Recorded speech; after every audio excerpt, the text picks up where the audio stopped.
Chapter 4. The Execution Day. Yanomami is talking to himself in the prison cell saying, "My eyes trace the unnatural patterns of the bleak concrete walls gating the prison cells. Darkness draws in as evening approaches, and the shadows created by the dim prison lights are getting ever closer. It is terrible in here. I can't breathe. Maybe my breath ran away and escaped, leaving me lonely, thinking to myself, how did I get into all of this mess?"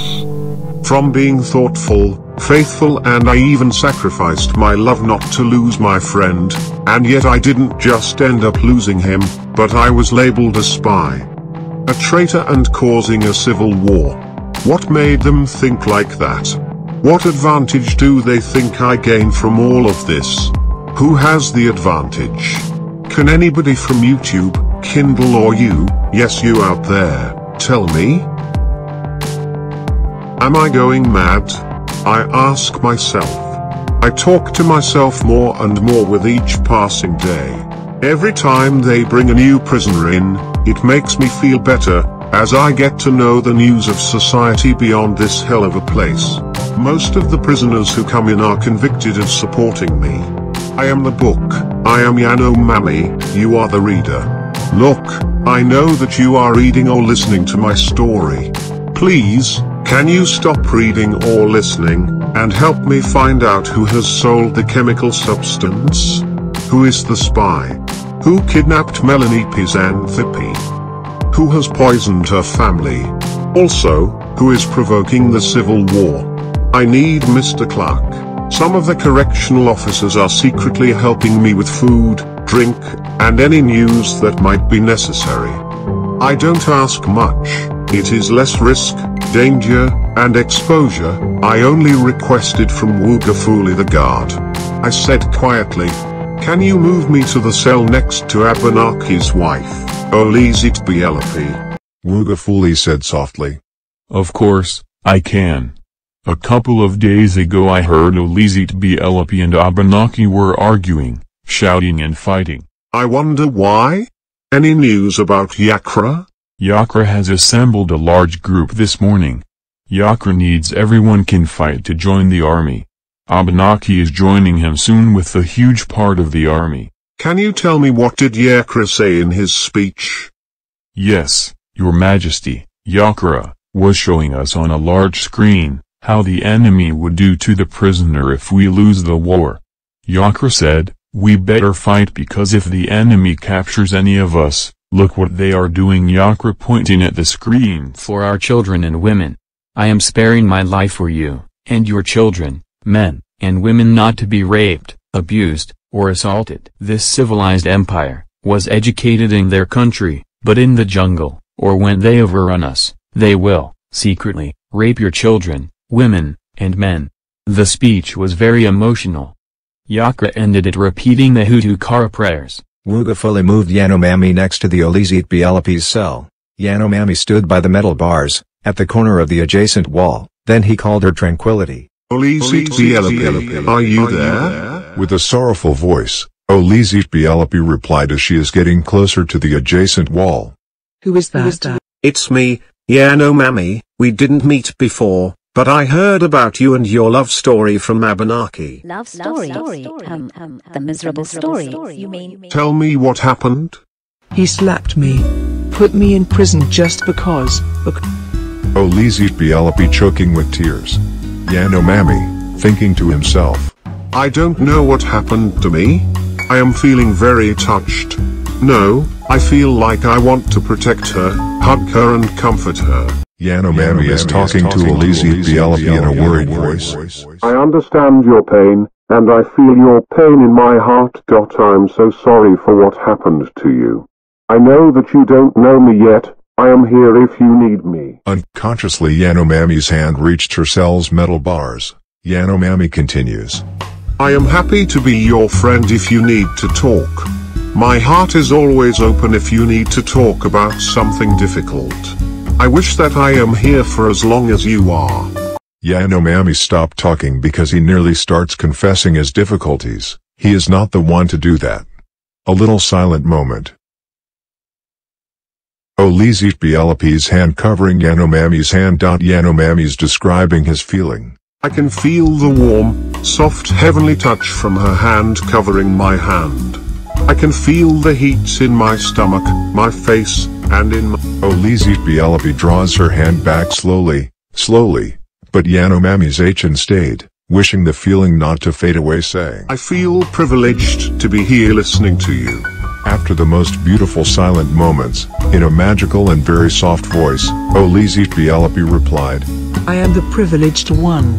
I know you more than you can imagine. I am here because I support you. My family are traitors. Don't worry about it yet. Please relax. I know everything. Do you know my family and me? Yes, Abenaki is a tormentor because he is insecure. Olizit Bielapi bit louder this time. You don't know everything. Look, I know that Abenaki is your double agent and you trusted him, but... Screaming that disturbed Olizit Bielapi and her talking. The guards brought a guy in. He had been severely tortured, and they put him in the room with Yanomami. He said to Yanomami, The new king announced your execution day. What king? Abenaki. How has all that happened in less than 30 days? This is because everyone is happy that we have won the war. Abenaki is the one who informed us of the attack and that he deceived the enemy. In a miserable, sad voice, Yanomami said, When is the execution day and why they haven't told me yet? In a couple of weeks. Don't worry, Your Majesty. We are a large group. We meet up secretly. Abenaki is another dominator. The enemy attacked Erthra.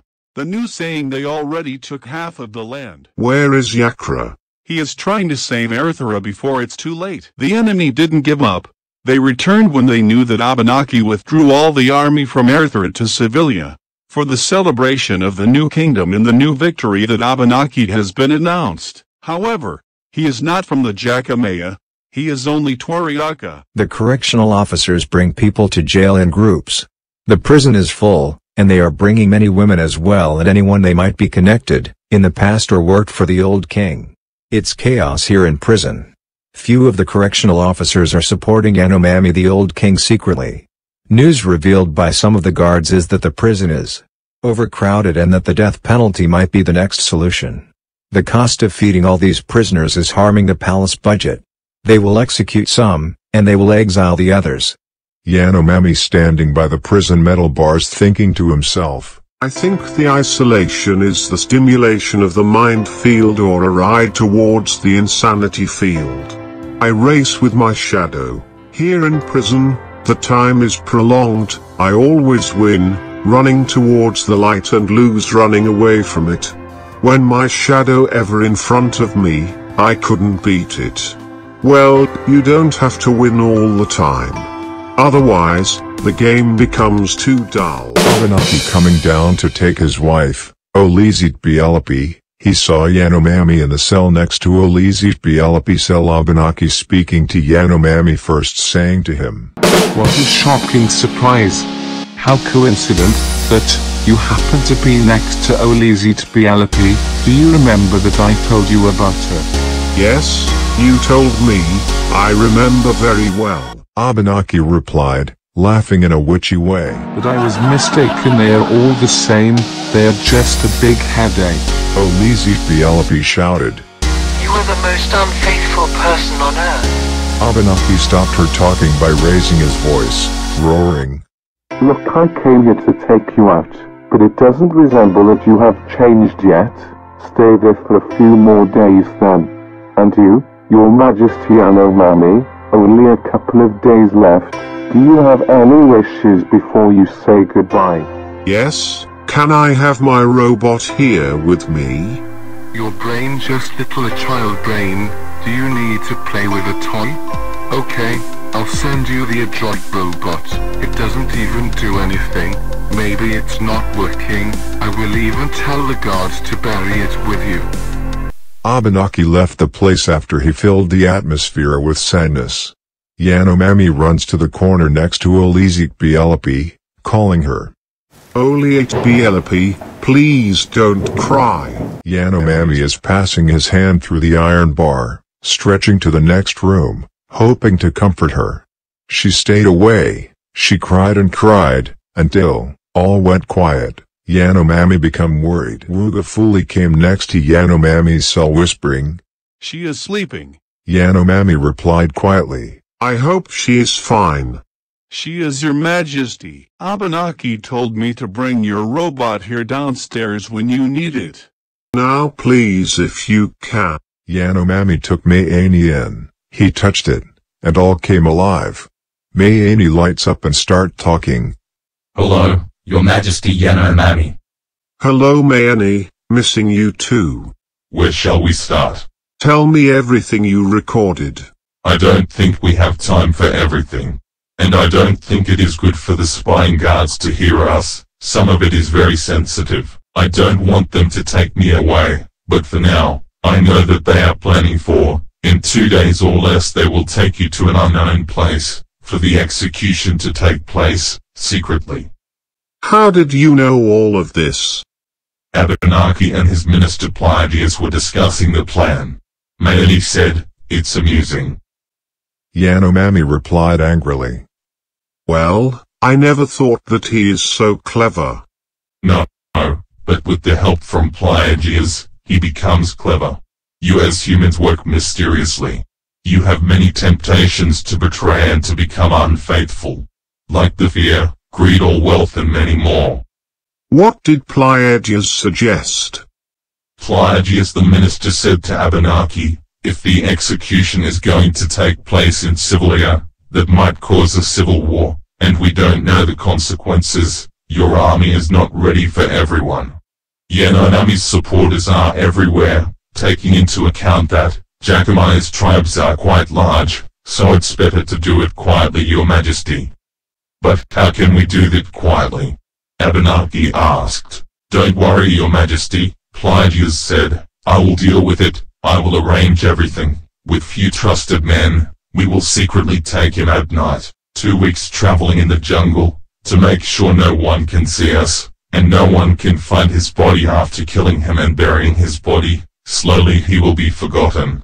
Yanomami growled, saying, I can't believe it. This Pleiades. But why? Why? You can't trust anyone these days. Olizit-BLP waking up. Olizit-BLP asking in a deserted voice. To whom are you talking? What plan? Abenaki is the one should be killed. Yanomami runs to the iron bars, reaching to Olizit-BLP's cell unconsciously. She grabbed his arm saying, I don't want you to die, you are our king, he is the one who deserves to die. Please don't upset yourself like this. At least I will die happy by knowing that, the most beautiful, soft lady I left behind, cared about me. Olizit-BLP squeezed his arm, saying, It's my privilege, you are our king. Yanomami stopped her talking by saying, Let me tell you one thing before I die. I know that I am 5 years older than you, but the way I feel, since I knew you, that I am living my best days. Olizit-BLP rubbed Yanomami's hand softly, saying, Please don't go, I feel the same, I am happy here with you, but my pain is that he should be here and we should be there. Yanomami feeling and thinking to himself, saying to himself, I can feel that a drop of tears on my arm burnt my heart. Yanomami said sadly, Please don't be sad, please, don't cry. Olizit-BLP crying. I couldn't help it, sorry. Well, many people and religions believing in life after death. At least if that happens to us, we will meet there. Please look after yourself as much as you can, because I want you to tell me everything that happened to our people. I will always be waiting for you.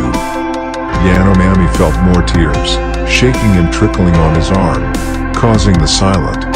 Yanomami thinking to himself in that silent moment where his imagination took him away, saying to himself, Only my tears are talking to hers, my hand is kissing her hand, and I can feel our souls, that gliding in a space, full of passion, touching the soft cloud, where no one exists, but us, and the musical warm wind, blowing her hair, the music in her laughter, had the missing notes in my soul. I am praying, that please let this moment last forever, a moment of happiness, mixed with tears, joy, and dreams. Many words in each drop of tears, leaving the best love story behind iron bars. The silent story, only her tears can tell mine about it. My hand tells her hand about it, my soul can tell her soul about it. Romance mixed with sadness and joy.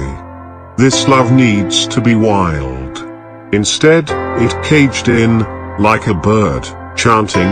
No one can understand the words, but everyone can feel the strength in the meaning. This story makes me die in peace, for me to then narrate it in my grave. Olizit Bialapi disputed Yanomami's dreaming by saying, I want to tell you the truth about Abenaki. Before you tell me about Abenaki, I want you to continue writing this story after I have gone, so generations after us will narrate it to the generations to come. I promise. I need a hug that will comfort me in my grave. I am too greedy now, and I know that. Olizit Bialapi replied quietly. No, you are not. I wish I can hug you. I have to tell you about Abenaki. You should know that he knew me through my family, and the truth is, they wanted him as a spy, and this is the truth. I know that it is a long story. Olizit Bialapi replied, but a bit louder this time. No, I have to tell you that he is. The guard's conversation disturbed her talking. They are coming towards her cell. She starts thinking and crying to herself. Oh, the guards coming in. They are here to take me away. Perhaps. No, please. One of the guards talking to her, as they are opening the prison gate. The king is missing you, your majesty. He wants you in his room. Olizit Bialapi replied, shouting, No, leave me alone. Yanomami shouting, and he is violently trying to grab the guard's hand. Yanomami stretching his arm out, through the metal bars to the other side, towards Olizit Bialapi's cell, hoping to help her, shouting, No, leave her alone. Yanomami can't see anything. He only felt the guard hitting his arm, where he nearly broke them, hitting him with a metal bar that they carry with them. He felt the shock in his head. His heartache was even worse. They escorted her out, leaving Yanomami waiting for his death to come.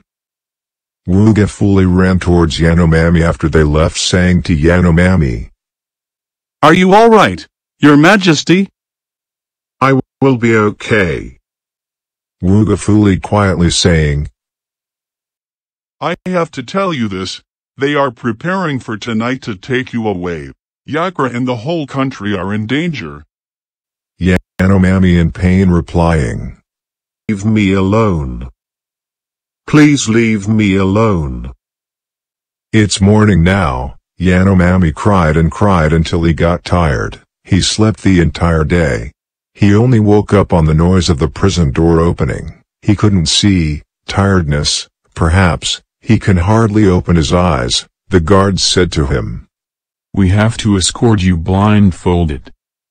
Yanomami rubbing his eyes trying to see better, saying to the guard, Okay, do what you have to do, I am not afraid. The guard took Mayani, saying to Yanomami, The robot will stay with us. Good, because your king said he would bury it with me, and I don't want that to happen. Take this book and give it to Olizit Bialapi. Yanomami finished writing the book now with Olizit Bialapi. She is continuing writing, saying, It is me now, Olizit Bialapi, the Queen of Sivilia. I was born in the forest, in large Yamawa. My father was the leader of our tribe. He had a good relationship with Europe and the USA. I have visited Europe once. My father was invited there. He worked in many different countries for the money, which he can only spend it there. His job is to give them any information that they need. He tells them which mountains rich with coal and gold, which trees are which and where. If they want to get to any place, they have to fight the tribes around it. My father helped the enemy and all the information they needed to invade any of the tribes. All for the money. I love to have a father. Still, I never liked mine, because he helped our enemy to take over the Jadomumi. I have seen people have been killed there, children, women, and men. Jadomumi is a large city, with many villages around it. My family lived there, before my father betrayed our old king, and brought the enemy to steal our trees, gold, girls, and boys. Jadomumi has the best wood in the forest. I lived there, where I learned many skills, like hunting, running, swimming and many more. The new king now is my dad's friend. He linked to being one of the spy gangs. The corruption there forced us to move out. It is more convenient to keep people weak, sick, and corrupt. It's easier for the enemy to rule us, so the people are busy finding their food, instead of thinking of their honor and morality. Hunger and poverty wipe honesty or makes it go to sleep, waiting for a good wake up, and restoration. Who knows? Maybe one day, I might return to the Jadomumi. Jadomumi is a beautiful place, with its very high mountain and very tall trees make it the best. The guards disturbed Olizit writing they are bringing Mayani back. Olizit asked them loudly. What's going on? Where is the king?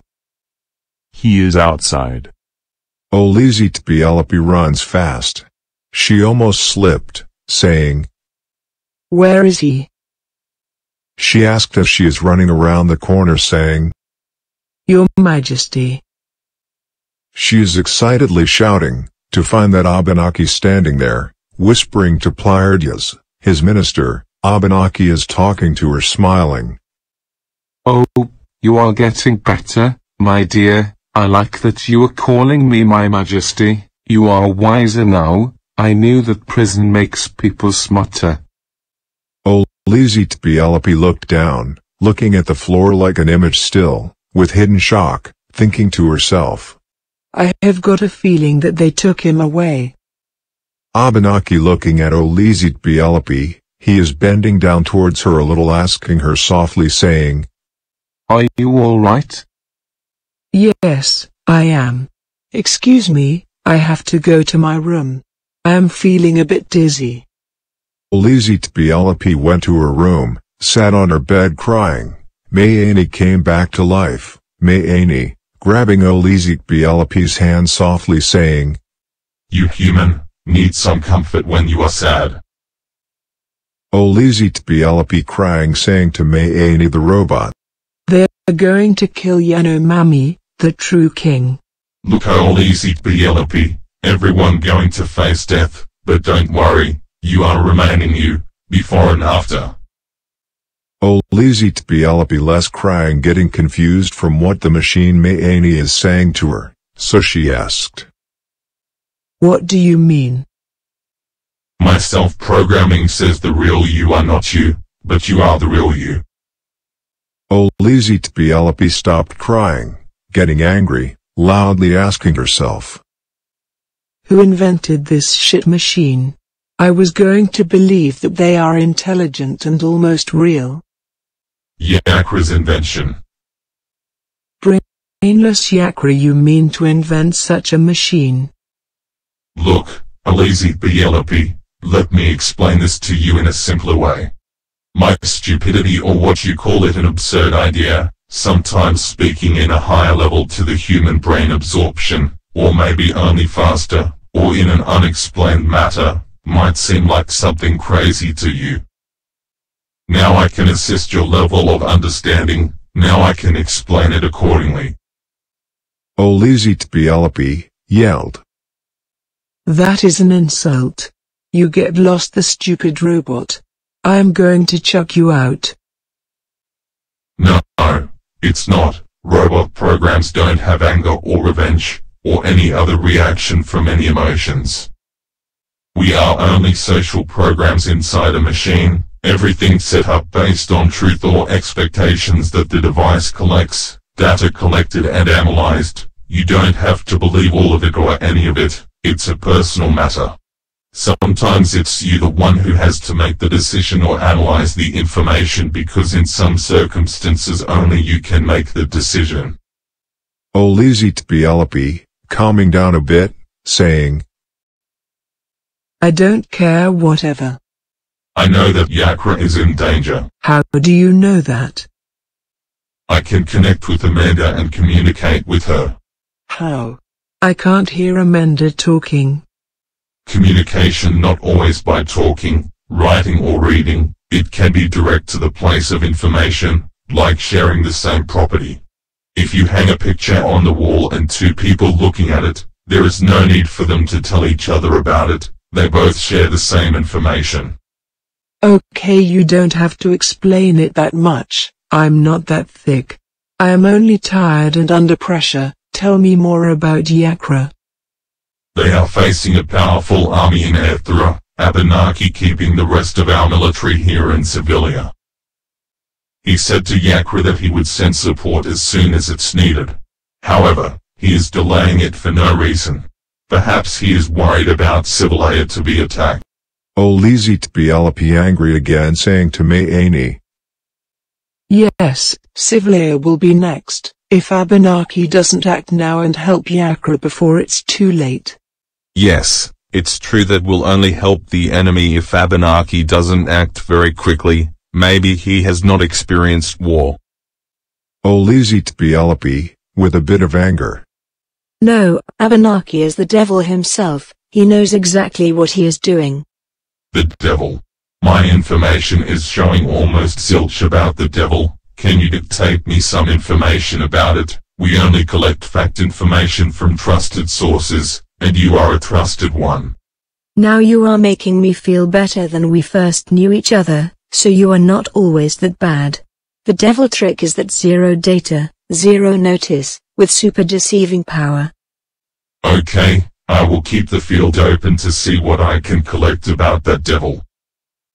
Well, in a few days there is a large meeting, it may be another chaos day from another domineer, we will see what Abenaki is planning. The day once more has come, and it was chaos gathering everyone. Olizit BLP was spot on, Abenaki is the devil. We are tribes, we can rule ourselves. We don't need Yakra or anyone from outside the forest to order us. Look what happened to the Jadamumi area just by being ruled by foreigners. However, foreigners are staying here under our rules, and any suspicious behavior will be dealt with as betraying the king. The death will be the punishment. Yakra and other foreigners brought us only trouble. A man argued Abenaki, saying, But Yakra didn't bring the trouble to the Jadamimi, it was like that before Yakra. Yakra offered to help them if they need him, but their king is enjoying the power over the poor people. From far away the guards ran to arrest the man when the man was saying, Yakra came here to save us from ourselves. From the devil within. I am from the Akanani tribe. We were planning to attack Jacamaya, Yanomami's tribe, to steal their wealth. I disagreed with our leaders that day. I was happy when Yakra came with the domineer, arriving from nowhere. He knew our plans. We were preparing to attack Jacamaya in the sacrificing day, where everyone is defenseless and unarmed, obeying and respecting their ritual. He came with the army as Jacamaya's savior. While we were sleeping, he knew our plan. He was watching us for almost a year. Everyone supported him. Only a few people were killed compared to thousands. If the conflict took place and we invaded Jacamaya, we would have done what we usually do, when we win. Everyone knows if we gain the war what we would have done to the women and everyone.